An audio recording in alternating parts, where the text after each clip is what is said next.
আসসালামু আলাইকুম। হ্যালো বন্ধুরা, দারুণ কয়েকটি অ্যান্ড্রয়েড সেটিং নিয়ে আজকে আমি হাজির হয়েছি। আপনার ফোনটি যদি কখনো হারিয়ে যায়, তাহলে এই সেটিং যদি আপনার ফোনে করা থাকে, তাহলে আপনি ফোনটি পেতে পারেন যদি আপনার ভাগ্য ভালো থাকে। দুর্ঘটনা তো কখনো বলে আসে না, কখন যে ফোন হারিয়ে যায় এটা তো ভাগ্যের বিষয়, যে তারপরে ফিরে পাওয়াটা। এজন্য দুর্ঘটনা হওয়ার আগে আমাদের প্রস্তুতি নেওয়া প্রয়োজন। আমরা তো বাঙালি, দুর্ঘটনার পরে হাই হুতাশ করি কিন্তু আগে থেকে প্রস্তুত থাকি না। তো চলুন শুরু করি আজকের সেটিংসগুলো।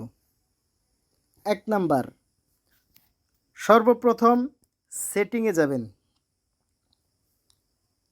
সার্চ অপশনে ক্লিক করবেন, তারপর এখানে লিখবেন LOCK space SC lock screen. দেখেন এখানে চলে আসছে, এখানে একটি ক্লিক করবেন। তারপর এখান থেকে দেখবেন একটি অপশন আছে কন্ট্যাক্ট ইনফরমেশন, এখানে একটি ক্লিক করবেন। এরপর এরকম একটি ইন্টারফেস আপনার সামনে আসবে।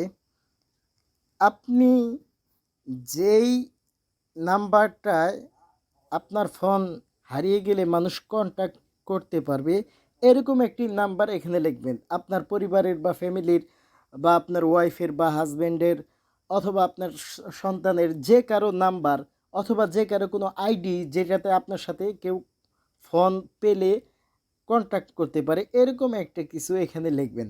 লেখার পর এখানে ওকে দিয়ে দিবেন। তারপর এখান থেকে বাইর হয়ে যাবেন। এরপর আপনার ফোনটি যখনই লক স্ক্রিনটি লক করবেন, তখনই অন করলে ডেট ও ডেটের নিচে, টাইম ও ডেটের নিচে আপনারা এটা লেখা দেখতে পারবেন, এই নাম্বারটি ভাসবে। তো যদি কোনো আপনার মতো ভালো ব্যক্তি ফোনটি পায়, তাহলে অবশ্যই সে আপনার সাথে যোগাযোগ করবে এবং আপনার ভাগ্য থাকলে আপনি পেয়ে যেতে পারেন। এটা ছিল 1 নাম্বার সেটিংস।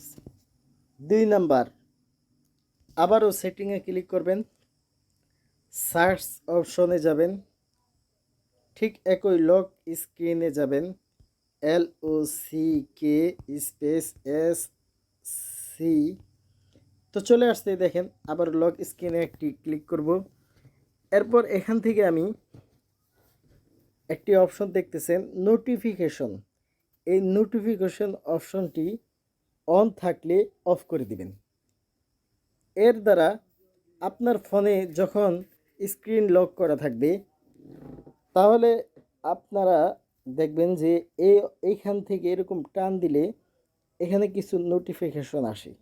আর এই নোটিফিকেশনগুলোকে পুল ডাউন করে আপনার ডেটাগুলোকে অফ করে দিতে পারে যে কেউ। তো এর জন্য এটা অফ রাখবেন। এটা ছিল 2 নাম্বার সেটিংস। 3 নাম্বারে আবারও সেটিংসে যাবেন আর সার্চ বাটনে ক্লিক করবেন, এখানে লিখবেন সিম লক। তো দেখেন চলে আসছে সিম,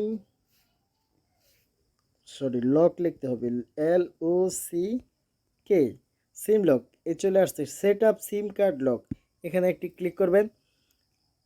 এখানে এসে আবারও উপরে সেট আপ সিম কার্ড লকে ক্লিক করবেন। তারপর এটা চালু করে দিবেন। যদি কারো বন্ধ থাকে তাহলে অবশ্যই এটা চালু করবেন। আর এখানে আপনার সিমের যে পিনকোড আছে, এই পিনকোডটি দিয়ে দিবেন।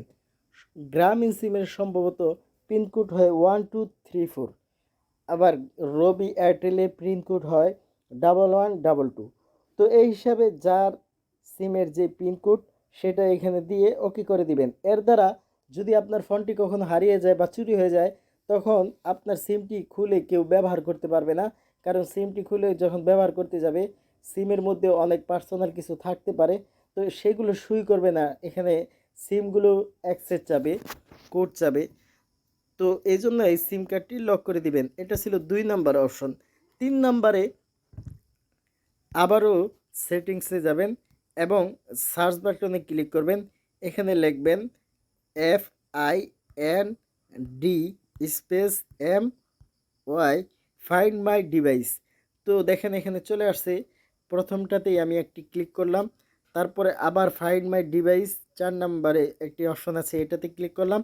তারপর এটা অফ থাকলে অন করে দিবেন। তো এর দ্বারা আপনার ফোনটি যদি কখনো হারিয়ে যায় বা চুরি হয়ে যায়, তাহলে কম্পিউটারের মাধ্যমে অ্যাকুরেটলি আপনার ফোনটিকে ট্র্যাক করতে পারবেন। এছাড়াও আপনারা গুগল প্লে স্টোর থেকে গুগল ফাইন্ড মাই ডিভাইস একটি সফটওয়্যার আছে, এটাকে নামিয়েও সে সে সাইন আপ করে রাখতে পারেন। আর এর দ্বারাও আপনার মোবাইলটির ইন্টারনেট চালু থাকলে এটাকে আপনারা ট্র্যাক করতে পারবেন, লাস্ট লোকেশন ট্র্যাক করতে পারবেন। আর সাথে সাথে অবশ্যই লোকেশনটি চালু রাখতে হবে।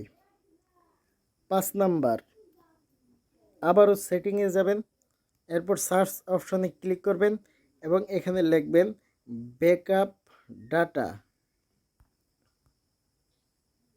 দেখেন এখানে চলে আসছে 2 নাম্বারে যেটা আসছে ব্যাকআপ ডাটা, এটাতে একটি ক্লিক করবেন এবং আপনার ব্যাকআপ ডাটাতে যাবেন এবং নিচে থেকে যে ব্যাকআপ সেটিংটা আছে এখানে ব্যাকআপ ডাটাটি অন করে দিবেন এবং চাইলে আপনারা ব্যাকআপ ডাটার জন্য গুগলও ইউজ করতে পারেন। তো এর দ্বারা আপনার ফোনটি যদি কখনো হারিয়ে যায়, যদি আর কখনো নাও পান, তাহলে আপনার ফোনের ডেটাগুলো ব্যাকআপ থাকবে। অন্য ডিভাইসের মাধ্যমে এই ফোনের ডেটাগুলোকে আপনি কালেক্ট করে নিতে পারবেন। তো এই ছিল আজকের আমাদের সেটিং নিয়ে আলোচনা। তো যদি আপনাদের ভালো লাগে তাহলে অবশ্যই একটি লাইক করবেন এবং সাবস্ক্রাইব করবেন এরকম আরও দারুণ দারুণ ভিডিও পাওয়ার জন্য। আর কমেন্ট করে জানাবেন যে আপনার কেমন লাগলো ভিডিওটি। ভালো থাকবেন। আসসালামু আলাইকুম।